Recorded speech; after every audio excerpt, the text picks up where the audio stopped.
बघा, जी काही घटना 2 दिवस आधी म्हणजे परवा रात्री जी काही घडली आणि तिथे माझी मुलगी होती आणि आज मी पोलीस स्टेशनला मंत्री म्हणून नाही तर आई म्हणून मी आलेली आहे. कारण की परवा माझी मुलगी आणि तिच्यासोबतच्या मैत्रिणी जे मुक्ताईनगरला कोथळीला आपल्या मुक्ताबाईची यात्रा असते, दरवर्षी यात्रा असते आणि साहजिक आहे मुली पण यात्रेमध्ये फिरायला जात असतात. तर संध्याकाळी मी गुजरातला होती, तिचा मला फोन आला की मम्मी मला जायचं. तर तिला म्हटलं तू घरचा जो गार्ड आहे त्याला सोबत घेऊन जा आणि सोबत माझा ड्रायव्हर असेल किंवा ऑफिसमध्ये काम करणारे 2-3 मुलं मी तिच्यासोबत पाठवले.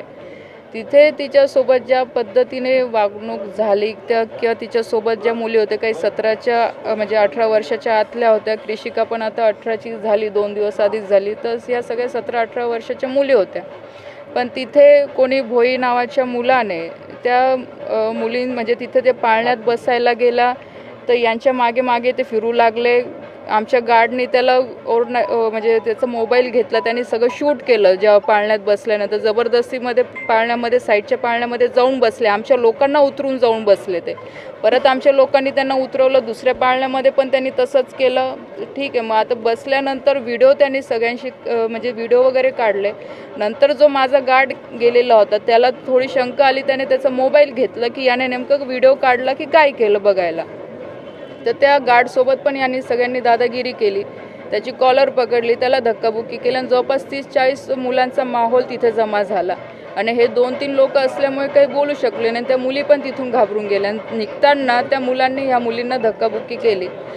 काल मी म्हणजे आज सकाळी मी आली, काल कृषिकाशी मी रात्री व्यवस्थित बोलली कारण ती घाबरलेली होती. मी इथे नसल्यामुळे ती मला व्यवस्थित काही सांगू शकली नाही. आज सकाळी मी तिच्याशी बोलली तर तिने मला असं सांगितलं की 24ला जे म्हणजे हे आमचं घराचं आधीपासून आहे की आम्ही एकादशीच्या दिवशी फराळ वाटप करत असतो. नेमकी मी पण त्या दिवशी नव्हती, मला पालला कार्यक्रम होता म्हणून मी सकाळी गेलेली होती. तर ती बोलली की त्या दिवशी म्हणजे मी तिला पाठवलं होतं फराळ वाटपला. तर त्याही दिवशी असाच प्रकार तिथे झाला. म्हणजे ते हेच मुलं तिथे आजूबाजूला तिचे फिरत होते आणि चुकीच्या नजरेने बघत होते. पण तिने लेट गो केलं की जाऊ दे, म्हणजे आता तिला पण एवढं नाही का आलं की काय. पण ह्या सगळ्या गोष्टी कुठे ना कुठे कनेक्ट होत आहे. जर ह्या मुक्ताईनगरमध्ये अशा प्रकारच्या घटना घडत असतील तर हे किती दुर्दैव म्हणावं की आज ह्या लोकांना माहीत होतं की ती माझी मुलगी आहे. तर आज एक म्हणजे मंत्री म्हणून किंवा खासदाराच्या मुलीसोबत जर असं होऊ शकतं तर बाकीच्या मुलींचं तर आपण विचारच करू शकत नाही. ही घटना माहीत पडल्याबरोबर गावातल्या बऱ्याचशा मुली माझ्याकडे आल्या. म्हणजे मला पण थोडं म्हणजे हे वाटलं चुकीचं की आमचंही कुठं ना कुठं चुकतं की आम्ही ह्या सगळ्या गोष्टींकडे लक्ष देत नाही. त्या मुलींनी पण मला ते म्हणजे सांगितलं की आम्ही शाळेत जातो तेव्हा पण हे असेच प्रकार नेहमी त्यांच्यासोबत घडतात. तर ही एक काही मुलांची 5-6 मुलांची टोळी आहे. तर ह्या टोळीला काही ना काही आळा घालण्याने कठीण शिक्षा यांना झालीच पाहिजे. आज पोलीस स्टेशनला मी माझं पत्रसुद्धा दिलेलं आहे आणि आजच्याच ह्या लोकांना सगळ्यांना मी अरेस्ट करायला लावलेलं आहे. CM साहेबांशी पण मी ह्या संदर्भात बोललेली आहे. आज फक्त रक्षा खडसेच्या मुलीचा विषय नाही आहे, आज सगळ्या मुक्ताईनगर तालुक्यामध्ये राहणाऱ्या सगळ्या महिला असतील, मुलींचा प्रश्न आहे. कारण की आज एवढं स्वातंत्र्य प्रत्येकाला आहे की कोणी कुठेही फिरू शकतं. पण जर फिरायच्या वेळेस ह्या अशा घटना घडत असतील ते अतिशय दुर्दैव आहे. अशा प्रवृत्तीच्या लोकांना शिक्षा झाली पाहिजे.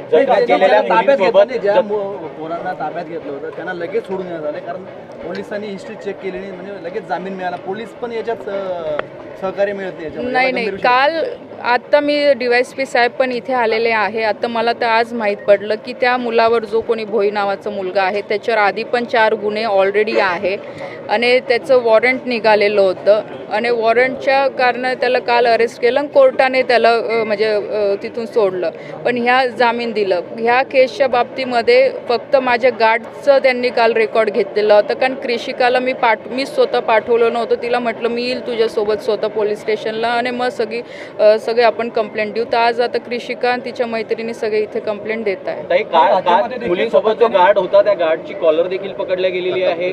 कुठेतरी पोलिसांचा धाक संपलाय असं वाटतंय. तसंच म्हणावं लागेल की आज प्रश्न म्हणजे मला पण हाच पडलेला आहे. जर पोलीस आमच्या प्रोटेक्शनसाठी दिलेले असतात आणि ॲज अ फॅमिली म्हणून जर मी गार्डला जर त्यांच्या प्रोटेक्शनसाठी पाठवलेलं आहे तर कोणाची हिंमतच नको व्हायला की ड्रेसमध्ये असताना कोणी पोलिसावर हात लावू शकतो किंवा पोलिसांवर दादागिरी करू शकतो. हे कुठे ना कुठे म्हणजे ह्या सगळ्या गोष्टी वाढत चाललेल्या आहे.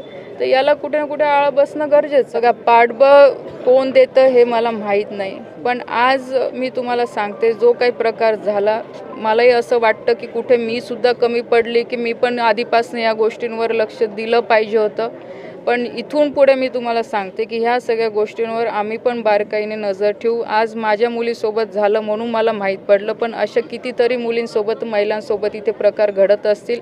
आणि मी आज तुमच्या माध्यमातून सगळ्या मुलींनासुद्धा आणि महिलांनासुद्धा आवाहन करते की आपणही बऱ्याच वेळा की उगाच नाव येईल पेपरमध्ये किंवा मुलीचं नाव पुढे येईल, आपलं फॅमिलीचं नाव पुढे येऊन म्हणून आपण शांत बसून जातो. पण त्याचा कुठेही विचार न करता आपल्या मुलीसाठी किंवा आपल्या घरातल्या महिलेसाठी प्रत्येक घरातल्या व्यक्तीने पुढे आलं पाहिजे. आणि ह्या छोट्यातल्या छोट्या जरी घटना असतील तर त्या पोलिसांच्या कानावर घातल्या पाहिजे. कारण की एक वेळ मलाही सकाळी तो विचार आला, पण मी परत हाच विचार केला, जर मी आज बोलली नाही, कारण की मला हे काही पब्लिसिटीसाठी किंवा माझ्या नावासाठी मी जर आज बोलली नाही तर उद्या ह्या मुक्ताईनगरमध्ये किंवा माझ्या मुलीसोबत पण काही घडू शकतं. काही राज्यामध्ये सातत्याने मुलीवरील अत्याचाराचे प्रमाण वाढत आहे. राज्य सरकारकडे काही मागणी करणार आहात? मी राज्य सरकारकडे एवढीच मागणी करेल, कायदे भरपूर आहे, पण ह्या अशा प्रवृत्तीच्या लोकांना ताबडतोब यांच्यावर कठीणमधली कठीण कारवाई केली पाहिजे आणि अशा प्रवृत्तीला संपवलं पाहिजे. ते नारी शक्ती कायदा हे लागू करण्यात आलं होतं, परंतु आतापर्यंत त्याच्यावरती अंमलबजावणी झालेली नाही. जर हे कायदा लागू झाला तर याच्यावरती काय? मी तेच आधी सांगितलं, कायदे आहे पण त्याच्यावर ॲक्शन कंटिन्यू घेणे किंवा त्यांना कोर्टाच्या माध्यमातून सुद्धा बेल न मिळू देणे, अशा स्ट्रॉंग पद्धतीने याच्यावर ॲक्शन घेतली पाहिजे. एका लोकप्रतिनिधीचा भाई जो आरोपी जो आहे त्या लोकप्रतिनिधीचा जवळचा कार्यकर्ता आहे, त्याचा नातेवाईक या संदर्भात काय? बघा, मी ती काही माहिती घेतली नाही तो कोणाचा जवळचा आहे. आणि मी असं म्हणते की तो माझ्या जरी जवळचा असेल किंवा कोणाच्या जरी जवळचा असेल, शेवटी मुलींचा आणि महिलांचा इथे विषय आहे. तो माझ्या जरी जवळचा असेल तरी त्याच्यावर ॲक्शन झाली पाहिजे, किंवा कोणाच्याही जवळचा असेल, कोणत्याही लोकप्रतिनिधीचा असेल तो जवळचा, त्याचा विचार न करता त्याने ज्याने गुन्हा नोंद केलेला आहे त्याच्यावर